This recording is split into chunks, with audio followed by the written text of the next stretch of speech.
देखिए सर, अभी 24 घंटे भी नहीं हुए। आप लोग थोड़ा और इंतज़ार कीजिए, हो सकता है सुबह तक वो अपने आप ही आ जाए। ऐसी बात मत कीजिए सर, देखिए बहुत डर लग रहा है मुझे। देखिए आप लोग बेकार में परेशान हो गए। आपने उसकी सहेलियों से बात की, हो सकता है वो अपनी किसी सहेली के घर पे गई हो। अरे सर, पर क्यों जाएगी मेरी बेटी कहीं? दिलशाद मुझे भी ना पूछे। कितने अनाप शनाप चीजें सुनने को मिलती है न्यूज में, मालूम नहीं आप? मेरे बच्चों के साथ ऐसा कुछ होगा तब कुछ चाहिए नहीं आप। अमित, क्या हुआ? अरे सर देखिए ना सर, ये मेरी बेटी और नातिन का मिसिंग रिपोर्ट नहीं लिख रहे हैं। सर आप देखिए ना सर। सर अभी 24 घंटे भी नहीं हुए। सर से 5 मिनट हुए होंगे। मैं कुछ सामान लेने गया, आकर देखा कि दोनों गायब हैं। हमें लगा कहीं वो घर ना पहुंच गई हो, तो हमने जवाई बाबू को फोन किया। पापा वापस क्यों आती बिना? हाँ? फिर भी सर मैंने पूरा मोहल्ला ढूंढा, उन्हें उनका कुछ पता नहीं चला सर। पूरा बस स्टॉप छाना, लेकिन किसी ने उनको देखा नहीं। उसका फोन भी बंद आ रहा है सर, मैंने कई बार ट्राई किया। क्या आज आप दोनों मियाँ बीवी का आपस में कुछ झगड़ा हुआ था? नहीं सर, हमारा कोई झगड़ा नहीं हुआ था। वो तो बहुत खुश थी। आप पापा से पूछिए ना। पापा पापा, हाँ आपने मीना को कुछ कहा क्या? नहीं सर। अच्छा ठीक है, जहाँ से दोनों गायब हुई थी आप इनके साथ जाइए, इन्हें वो जगह दिखाइए। गाड़ी रोको, यहीं रोको।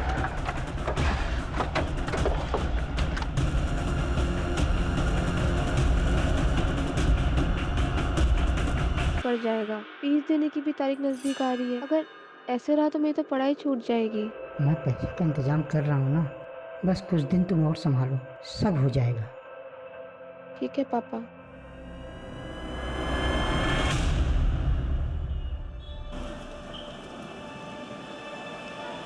पलक, आई एम रियली सॉरी कि लैंडलॉर्ड ने निकाल दिया तुम्हें, पर हॉस्टल के कुछ रूल्स होते हैं। फर्स्ट ईयर के स्टूडेंट को हॉस्टल में कमरा नहीं मिलता। मैं चाह कर भी कुछ नहीं कर सकता। विजय सर, आप प्रोफेसर हैं, अगर आप चाहें तो कुछ भी कर सकते हैं। मुझे सिर्फ एक लेटर लिख के दे दीजिए तो मेरा दाखिला हो जाएगा। और आप जो बोलोगे ना मैं करने के लिए तैयार हूँ, लेकिन प्लीज होता। Thank you. हो जाएगा तुम्हारा एडमिशन। Okay sir. थैंक्स सक्षम, तुम नहीं होते तो क्या होता मेरा। बस क्या पता, तुम्हारे लिए तो मैं कुछ भी खरीद सकता हूँ। किताबें क्या चीज़ है।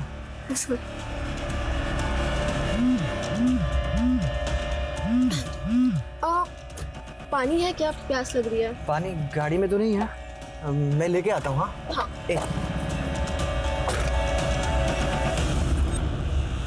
हेलो विजय सर। कैसी हो? वो गिफ्ट कैसा लगा मेरा? बहुत अच्छा। आपका दिया हुआ टॉप पहन के आई हूँ। अच्छा sir, call you at night. या ओके, बाय।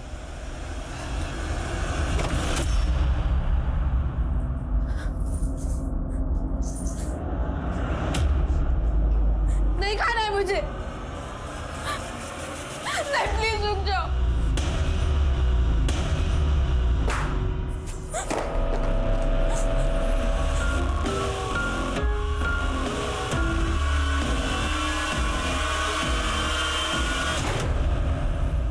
सर 2 दिन हो गए हैं, कब मिलेगी हमारी बेटी? उसके साथ हमारे 11 साल की नातिन भी है सर। सर जरा हमारे बारे में सोचिए, रात को नींद नहीं आती, डरावने डरावने ख्याल आते हैं सर। आप देखिए, मैं आपकी हालत समझ सकता हूँ, आप बेफिक्र रहिए, वो दोनों जल्दी मिल जाएंगे। ये बताइए, क्या ये मुमकिन है कि मीना खुद अपनी मर्जी से कहीं चली गई? अरे नहीं सर, वो हमें बिना बताए कहीं क्यों जाएगी सर? हम एक जॉइंट अकाउंट खोलने उसे बिजनौर लेके जा रहे थे। जाते वक्त उसने तो बिजनौर के अपने सहेलियों को फोन करके भी बताया कि उनसे मिलने आने वाली है। अगर उसके मन में कुछ और होता सर तो वो ऐसा क्यों करती? आप ही बताइए सर।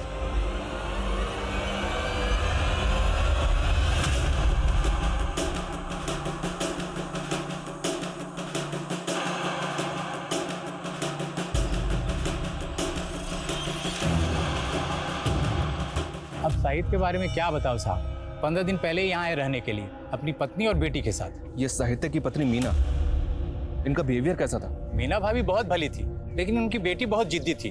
कभी कभार वो अपनी बेटी को डांट देती थी, लेकिन माँ बेटी में बहुत अच्छी बनती है। और मीना और उनके पति में? सर आस पड़ोस में मीना की किसी के साथ अनबन नहीं थी, और ना ही अपने पति के साथ कोई झगड़ा था। वैसे भी दिल्ली में आए हुए सिर्फ 15 दिन हुए थे। हो सकता है सर मीना अपने आप से कहीं चली गई। लेकिन मीना के फादर ने बताया था कि मीना ने बिजनौर में अपनी फ्रेंड से बात की थी, उनसे मिलने का प्लान भी बनाया था। अगर मीना के जहन में खुद से कहीं जाने की बात चल रही थी तो मीना इस तरह का प्लान क्यों बनाती? सर मैंने मीना के कॉल डिटेल्स चेक की। सर किडनैपिंग वाले दिन मीना की 3 नंबर्स में बात हुई थी सर। एक नंबर मीना के पिता का है एक नंबर किसी फूड डिलीवरी ऐप का है और सर तीसरा नंबर अर्चना यादव का है, जो मीना के पति साहित्य की बॉस है। मिलते हैं अर्चना यादव से। Okay sir.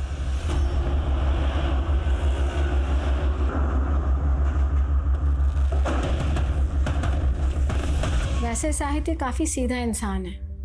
काम के मामले में उससे ज़्यादा सीरियस और ऑनेस्ट इंसान मुझे आज तक कहीं नहीं दिखा। एक जगह SEETAPUR लिखा है सीतापुर। Yes sir. और ये देखिए एक जगह SITAPOOR लिखा है सीतापुर। सर पर नाम तो दोनों एक ही है ना। नाम एक है पर बहस मत कीजिए, कल आइए ना। सर ये मेरा एप्लीकेशन। सॉरी सर, 4 बजे तक का वक्त था, यू आर लेट, कल आइए आप। सर ऐसा मत कीजिए, 4 बज के 1 ही मिनट तो हुआ है, मेरा बॉस मुझे नौकरी से निकाल देगा। देखिए सर, मैं कुछ नहीं कर सकता हूँ, रूल्स आर रूल्स, प्लीज कल आइए। तब तो साहित्य ने अपने इस रवैये की वजह से, जिस तरह से आप बता रही हैं कि एकदम रूल रेगुलेशन फॉलो करता है, काफ़ी लोगों को नाराज़ किया होगा, काफ़ी लोग उसे नापसंद करते होंगे। जी सर, इनफैक्ट उस पर एक इंक्वायरी भी चल रही है। जब वो लखनऊ में पोस्टेड था तब से। ऐसी इंक्वायरी? किसी ने कंप्लेंट कर दी ईडी को कि इसने रिश्वत ली है। अच्छा, जिस दिन साहित्य की बीवी मीना गायब हुई, मीना ने आपको कॉल किया था, क्या बात हुई थी? वो एक्चुअली अपने सारी फ्रेंड से मिलना चाह रही थी। उसने मुझे भी कन्विंस करने की कोशिश की कि मैं बिजनौर आ जाऊँ, बस यही बात हुई थी। मैम, आपको क्या लगता है, साहित्य की वजह से इतने लोगों का काम अटका, टेंडर कैंसिल हुए, क्या उनमें से कोई साहित्य के परिवार के साथ ऐसा कुछ कर सकता है? सो पॉसिबल है। जब वो लखनऊ में पोस्टेड था, हो सकता है उसने दुश्मनी मोल ली हो किसी से और उसी ने ये किया हो। शर्मा सर, लखनऊ जाओ। लखनऊ में साहित्य जहाँ पोस्टेड था, वहाँ रहते हुए उसने जितने भी टेंडर रिजेक्ट किए थे, सबकी लिस्ट बनाओ। Right sir. और सर, ये साहित्य लखनऊ में जहाँ रहता था वहाँ भी इंक्वायरी करता हूँ। अगर वहाँ पे इसकी किसी के साथ दुश्मनी होगी तो इसके आस पड़ोस में कोई तो जानता होगा इसके बारे में। करेक्ट, पता करो सर।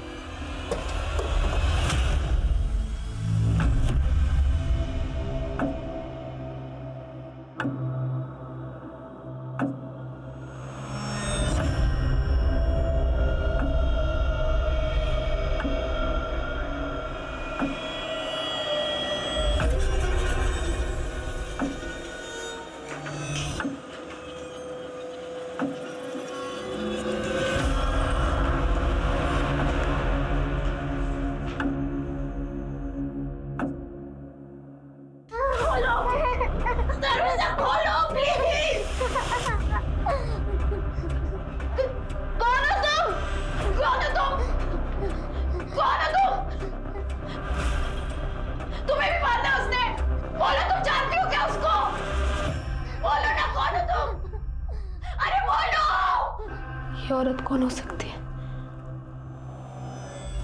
कौन है वो आदमी जिसने हम दोनों को बंद कर रखा है? पलक, सुनना यार। मैंने तुझसे बात नहीं करनी, तू जा यहाँ से। पिछले 1 घंटे से वेट कर रही हो, तू अब आ रहा है। अच्छा, तू जानती है कि मैं लेट क्यों हुआ? ये देख। फोन मेरे लिए? Thank you. एक सेकंड। यार, ये तुम्हारा फोन हमेशा गलत टाइम पे बजता है। यार, पापा का कॉल है, बस 1 सेकंड। जी पापा। पलक बेटा, मैंने 5000 रुपए भेजे हैं, किराया चुका देना। अब बहुत जल्दी कोचिंग की फीस भी भेज दूंगा, बस तू मन लगा के पढ़ाई कर। जी पापा, मन लगा के पढ़ाई करूंगी। जी। डैडी को क्यों परेशान कर रही है तू? पैसे चाहिए ट्यूशन के लिए, उससे ले ले।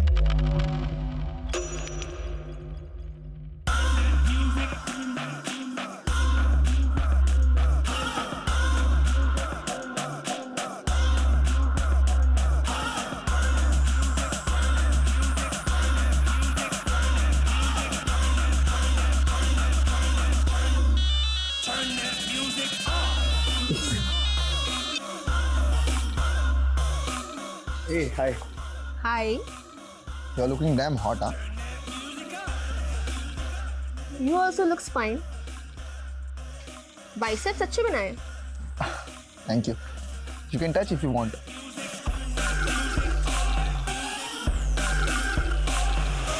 Not bad. Rocky. पलक। ए रोकी, दूर रह, मेरी बंदी है। अबे तेरी बंदी खुद मुझे भाव दे रही है, इशारा समझ उसका। और तेरा ना सिर्फ नाम सक्षम है, काम में नहीं। अबे ओए, सक्षम? ज्यादा मत बोलियो, समझा ना? वरना आया कार में जाएगा एम्बुलेंस में। तुम चलो मेरे साथ।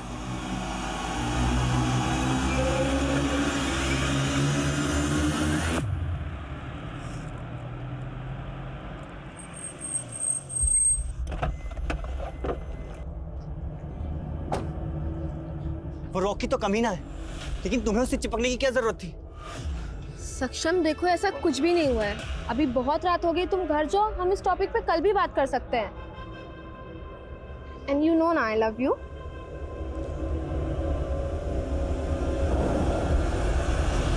अब तुझे दिखा दो यहाँ से एम्बुलेंस में कौन जाएगा साले। आजा साले। सक्षम, रॉकी क्या कर रहे हो? स्टॉप इट तुम लोग। ए, रुको, क्या गुंडा कर दिया ये? बुलाऊं मैं पुलिस को?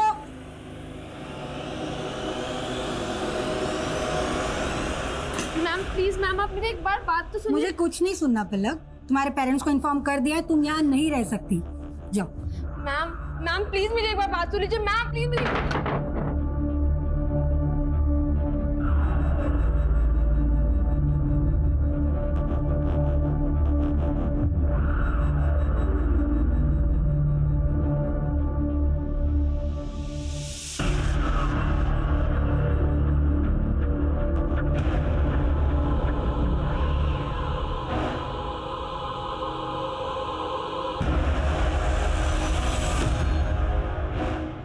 तुम्हें भी मारना है उसने?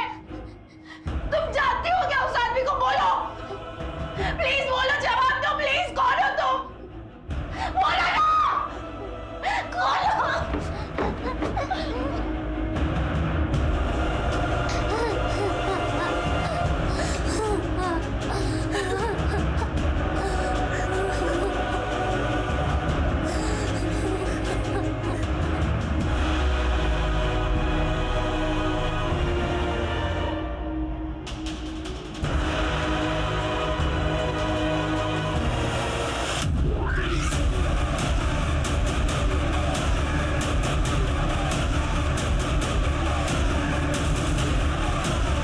दोनों की आपस में बहुत अच्छी बनती थी।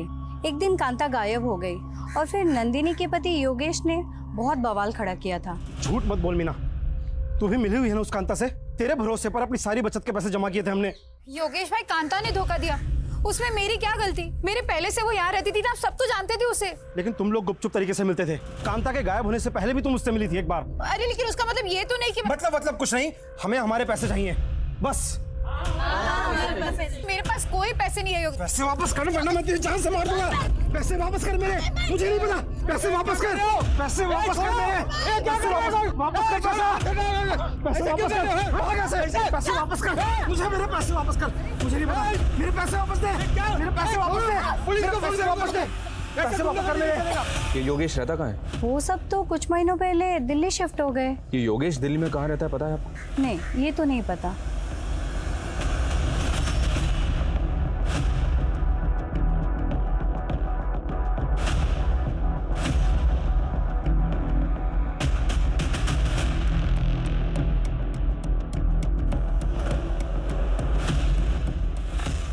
सर, ये देवकी नंदन सेंसवाल बहुत बड़ा कॉन्ट्रैक्टर है और उसके कई सारे टेंडर्स रिजेक्ट किए थे साहित्य ने। हमने बोला ना किसी और से बात नहीं करेंगे हम। साहित्य श्रीवास्तव को बुलाओ। कहाँ छुपा बैठे हैं? मैं हूँ साहित्य श्रीवास्तव। बताइए क्या काम है? काम तो तुम अपना ठीक से नहीं कर रहे हो। देवकी नंदन नाम है हमारा। हमारा टेंडर कैसे नहीं पास हुआ? मैंने जो कुछ भी किया है नियम के हिसाब से किया है। नियम टालो अपने। अब बदतमीजी कर रहे हैं। बदतमीजी अभी देखे नहीं हो हमारा। अरे जो बार बार नियम नियम कर रहे हो ना, ये नियम तुम्हें बहुत जल्द यम के पास ले जाएगा। मैं आपकी धमकी से डरने वाला नहीं हूं। अब देखना, तू डरेगा भी और रोएगा भी। और यही हुआ सर, क्योंकि उसके बाद साहित्य पे ईडी में फाइल कंप्लेंट की गई और उसे सस्पेंड भी कर दिया गया। और ये सब देवकी नंदन की धमकी के बाद हुआ? जी सर, लेकिन इतना ही नहीं हुआ सर, उस पर हमला भी हुआ था। साला ज्यादा हीरो बनने का शौक ही तेरे को।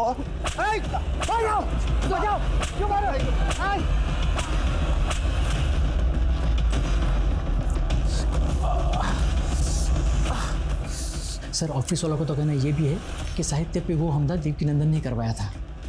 और इसी के बाद साहित्य का ट्रांसफर दिल्ली हुआ? जी सर, उसने साहित्य का ट्रांसफर दिल्ली इसलिए करवाया ताकि वो उसे ह्यूमिलेट कर सके। तो साहित्य पे ये हमला हुआ कहाँ था? सर यही ऑफिस के सामने वाली लेन में।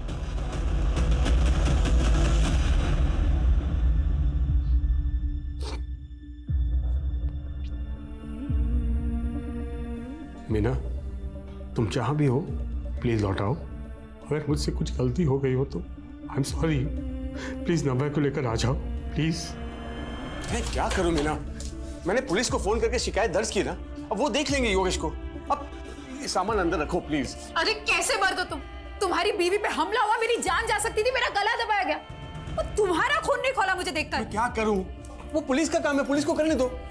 देखो मैं कानून हाथ में नहीं ले सकता, ये सब बंद करो प्लीज। सामान अंदर रखो। जो आदमी अपनी पत्नी की रक्षा नहीं कर सकता, ऐसे पति के साथ मुझे नहीं रहना। चल नव्या, जिद मत करो प्लीज, रुक जाओ। चल नव्या। मीना प्लीज रुक जाओ। मीना प्लीज रुक जाओ। मीना प्लीज वापस आ जाओ नव्या को लेकर। मीना तुम पहले जब भी गई वापस आई, इस बार भी आ जाओ। सर ये लड़का जिसने साहित्य की पिटाई की थी, लखनऊ पुलिस उसकी तलाश कर रही है। लखनऊ पुलिस से बात की मैंने। पर योगेश का क्या हुआ, जिसका मीना से झगड़ा हुआ था? कुछ पता चला कहाँ वो? अभी तक तो नहीं सर, पता कर रहे हैं। इस देवकी नंदन से ही मिलना पड़ेगा, लेकिन पहले साहित्य से मिलते हैं।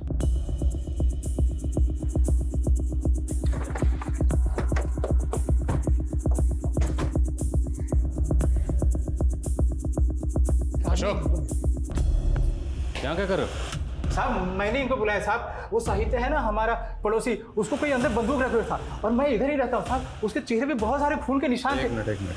अब पहले सांस लीजिए, फिर तफसील से बताइए क्या देखा आपने। साहब मैं सब्जी लेके बाजार से आ रहा था, बाहर एक काले रंग की गाड़ी खड़ी थी, गेट पे गाड़ी लगा दिया। अक्कल नाम की चीज ही नहीं है। अरे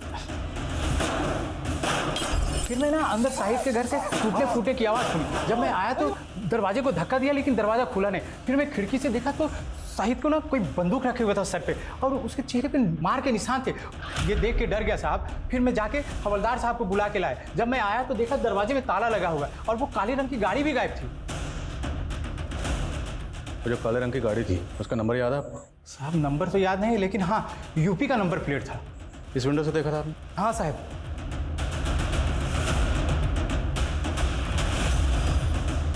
ताला तोड़ो सर।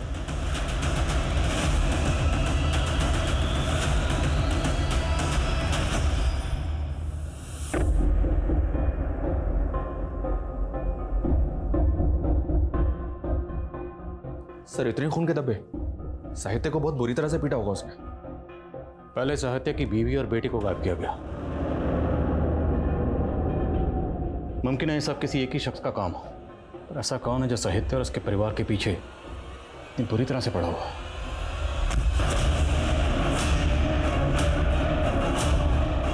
साहित्य के गायब हो जाने से ये गुत्थी और ज्यादा उलझ गई थी।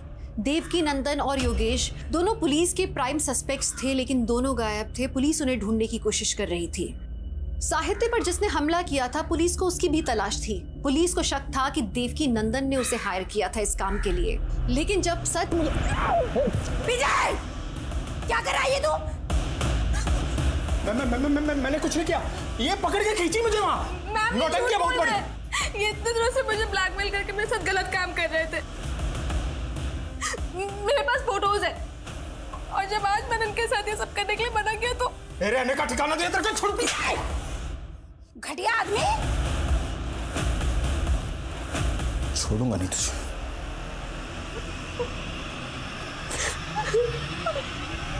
देवकी नंदन, योगेश और ये लड़का, इन तीनों में से किसी ना किसी का इस केस से ताल्लुक जरूर है। सर कहाँ? सर मैंने साहित्य के घर और किडनैपिंग एरिया दोनों जगह के डम डेटा स्कैन किए। सर वहाँ पे 3 नंबर्स ऐसे मिले हैं जो मीना के गायब होने के वक्त भी वहाँ एक्टिव थे, और सर जब कल साहित्य गायब हुआ तब भी वहाँ एक्टिव थे। सर पहला नंबर ये विजय तिवारी है सर, लखनऊ का रहने वाला है। सर्विस प्रोवाइडर को जो इसने एड्रेस दिया था सर अब ये वहाँ नहीं रहता है। और सर दूसरा नंबर इस देवकी नंदन का है, और सर तीसरा नंबर इस लड़के का है, सक्षम नाम है सर इसका, और ये भी लखनऊ का रहने वाला है। इस सक्षम का एड्रेस लोकल पुलिस को दो, और देवकी नंदन और योगेश उठाओ दोनों को। सर।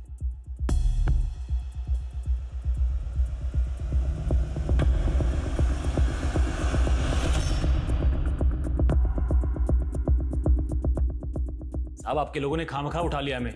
ये इत्तेफाक की बात है, हमारी बहन उसी इलाके में रहती है जहाँ साहित्य रहता है।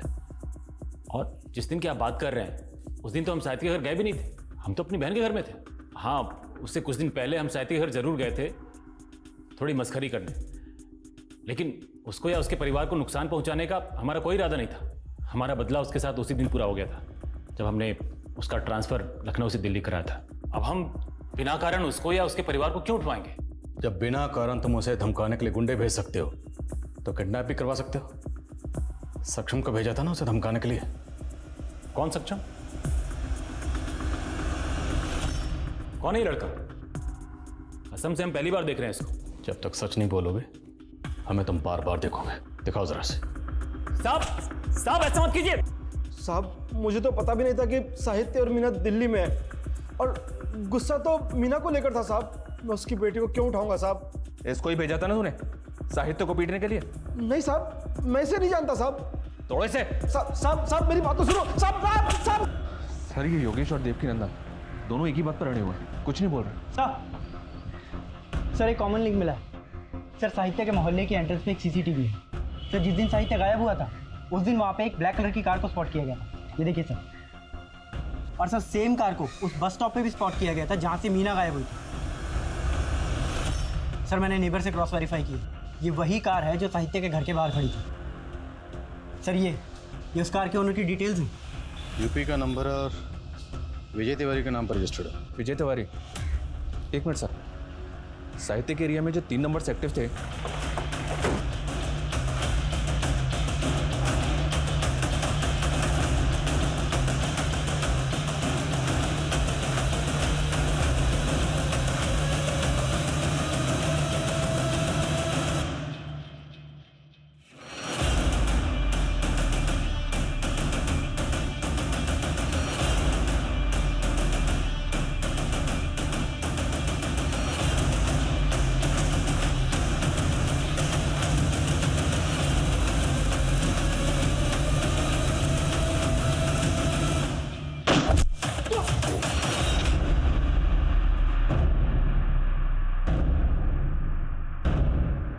कांस्टेबल संदीप जख्मी, उसे ऐसे नहीं छोड़ सकते, हॉस्पिटल भेजना होगा। चलो अंदर कवर करो। गो गो गो गो गेट हिम। जल्दी जल्दी जल्दी क्विक, जल्दी हॉस्पिटल भेजो। विजय फायर मत करो, तुम्हारी जो भी डिमांड है हम पूरी करेंगे, लेकिन पहले साहित्य और उसके परिवार को छोड़ दो। बोलो क्या चाहते हो? विजय अब छुपाने का कोई फायदा नहीं, हम जानते हैं कि अंदर तुम ही हो। तुमने उन तीनों को किडनैप करके रखा हुआ है। हमारी एक टीम तुम्हारे लखनऊ के घर तक पहुंच चुकी है। बोलो क्या चाहते हो?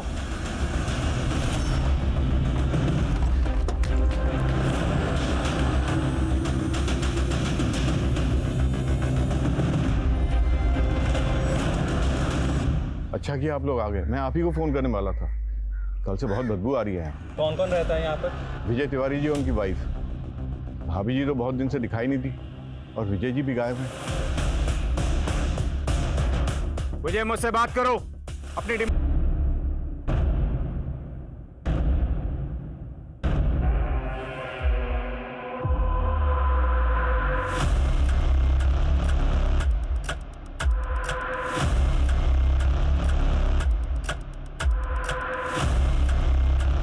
सर ये देखिए। अगर चारों की जिंदगी बचाना चाहते हो तो चुपचाप यहाँ से चले जाओ। चारों? सर कहीं वो चौथा आदमी मीना के फादर कृष्णकांत तो नहीं? सर रिपोर्ट लिखवाने के बाद वो एक बार ही पुलिस स्टेशन आए, उसके बाद ना वो आए हैं ना उनका कोई phone. Try to call him. Sir मैं एक टीम पीछे ले जाकर घर के अंदर घुसने की कोशिश करता हूँ। नो नो नो, हम रिस्क नहीं ले सकते। अभी हमें कुछ पता नहीं कि विजय के साथ उसके अलावा और कितने लोग। Can't take this risk. अभी यहीं रहो। बताओ किसे मारो देखना चाहते हो? बताओ। कोई भी सामने आया इंस्पेक्टर तो सबको मार दूंगा मैं। और किस किस को मारोगे? देखो हमें सब पता चल चुका है, सक्षम और विजय को तुमने मारा।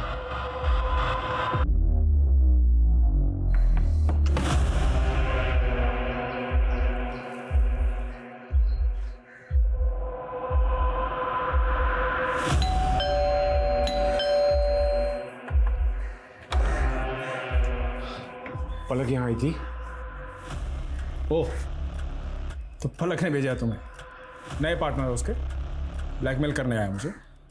जाके बोल दो एक पैसा नहीं मिलने वाला। चलो निकलो। मैं सिर्फ ये जानना चाहता हूँ कि आपका रिश्ता क्या पलक से? क्या रिश्ता?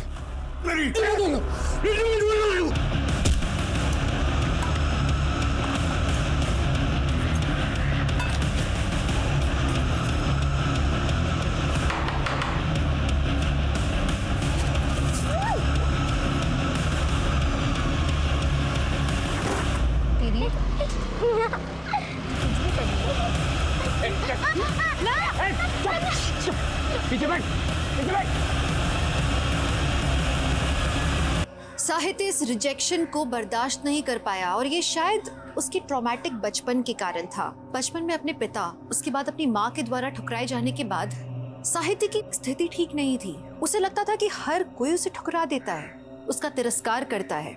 अकेले रह जाने का डर साहित्य के दिमाग पर हावी हो गया और जब मीना ने उसे छोड़ने की बात की, पलक ने उसका प्यार ठुकरा दिया, तो ये डर दोबारा जागृत हो गया। साहित्य मीना और पलक को अपना बनाकर रखना चाहता था और अपनी इस नामुमकिन सी ख्वाहिश को पूरा करने के लिए जो उसने रास्ता अपनाया वो न सिर्फ अनैतिक था बल्कि अमानवीय भी था।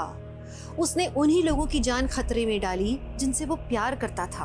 तो अब मैं दिव्यांका त्रिपाठी दहिया लेती हूँ आपसे विदा। फिर मिलूंगी एक और हैरत अंगेज करने वाली कहानी के साथ। आप देखते रहिए क्राइम पेट्रोल सतर्क।